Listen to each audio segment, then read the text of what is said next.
ada penemuan baru dari Bojan Hodak, yang mana penemuan itu diyakini sebagai strategi tak biasa Persib dalam memberikan kejutan di Championship Series. Sedikit informasi sebelum kami mulai pembahasannya. Berdasarkan data, lebih dari 90% penonton di channel ini ternyata belum mensubscribe Icam Sport. Jika teman-teman suka dengan konten-konten kita, silakan subscribe channel ini supaya kita makin semangat untuk selalu menyajikan konten interaktif seputar Persib Bandung.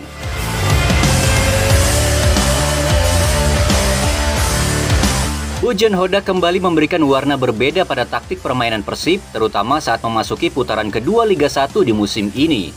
Pelatih yang dikenal punya tatapan tajam sekaligus pemarah ini tampaknya tak main-main dalam urusan membangun sebuah tim.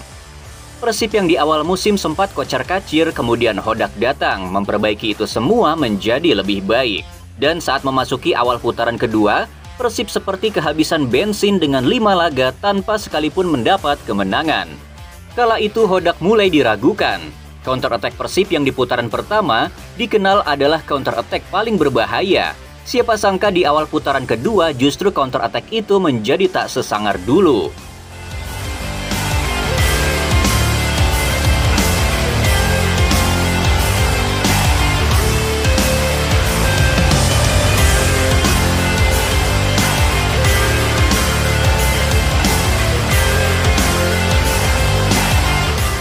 Trial and error telah ia lalui untuk menemukan pola terbaik dalam membuat Persib menjadi sangar kembali. Dan kemudian Hodak melakukan pekerjaannya hingga menemukan sebuah strategi. Strategi itu ialah membentuk pola yang kita sebut trio BCD. Trio Beltrame, Ciro, dan David da Silva adalah trio yang dibangun oleh Bojan Hodak untuk membombardir pertahanan lawan.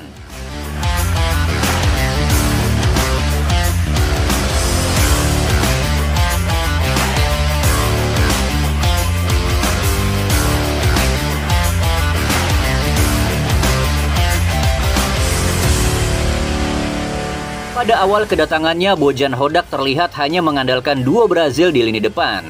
Namun saat Ciro dan David mulai sering dimarking begitu ketat oleh defender lawan, muncullah ide dari Hodak untuk menambah amunisi baru dalam urusan membobol gawang lawan.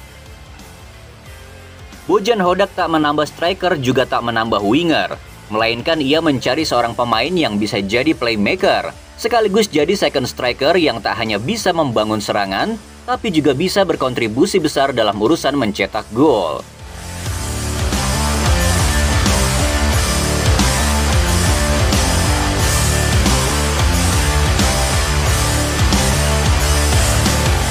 Maka disitulah Hodak berjudi dengan mengganti Levi Madinda dengan seorang Beltrame.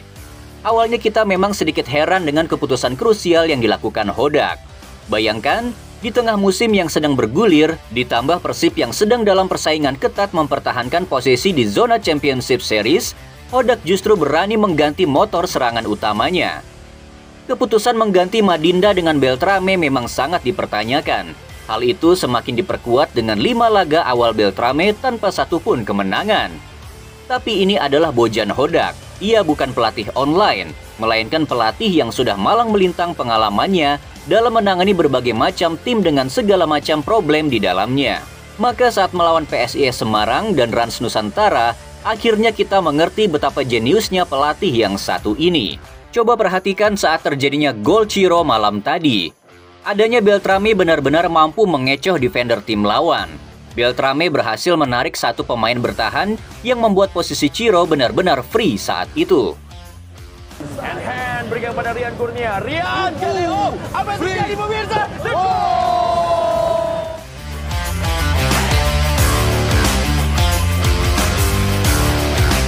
Bayangkan sebelum ada Beltrame, tak banyak pemain yang bisa beroperasi dalam kotak penalti tim lawan. Maka saat ada Beltrame di sana, fokus musuh langsung terbagi menjadi 3. Apakah akan memarking David da Silva, memarking Ciro, ataupun memarking Beltrame? Kemudian saat terjadinya gol Beltrame ke gawang PSIS Semarang, defender PSIS fokusnya hanya ke seorang David da Silva, yang membuat Beltrame tanpa penjagaan.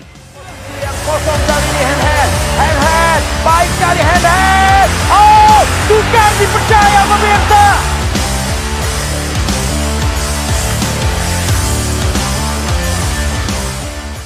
Kemudian saat gol DDS ke PSIS, kali ini defender lawan fokus menjaga Beltrame, dan DDS mendapat space yang sangat memungkinkan untuk dia dengan mudah mengeksekusi bola. Stefano dan kali David dan gol!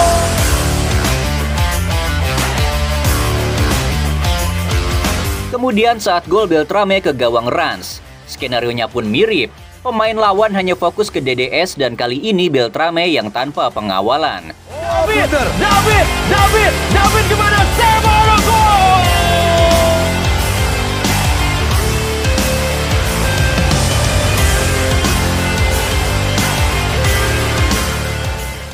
Yang intinya hadirnya Beltrame sukses memberikan amunisi tambahan dan opsi bagi Persib untuk urusan mencetak gol.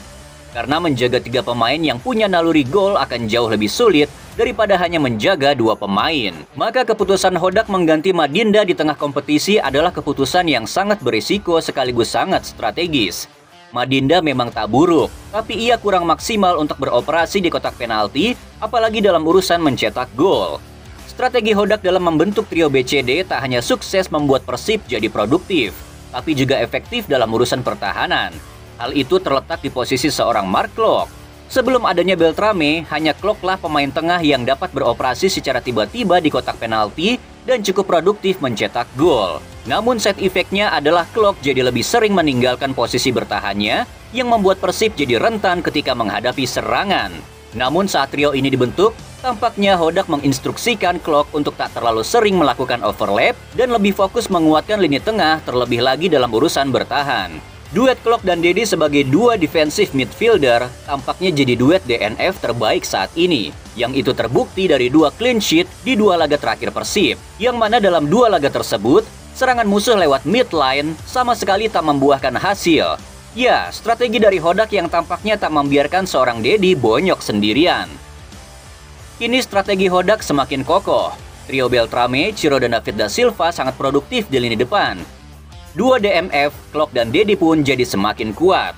2 fullback yaitu Hen dan Rezaldi juga semakin konsisten bermain baik. Kemudian trio paling belakang pun tak kalah kokohnya, yaitu trio Alberto, Nick Wipers, dan Mendoza. Begitulah sedikit pembahasan kita tentang Bojan Hodak yang berhasil menemukan trio BCD. Strategi yang dipersiapkan oleh seorang Bojan Hodak untuk memberikan kejutan dalam Championship Series. Setujukah para bobotoh jika trio ini tetap dipertahankan atau butuh perombakan lagi? Coba tuliskan pendapat kalian.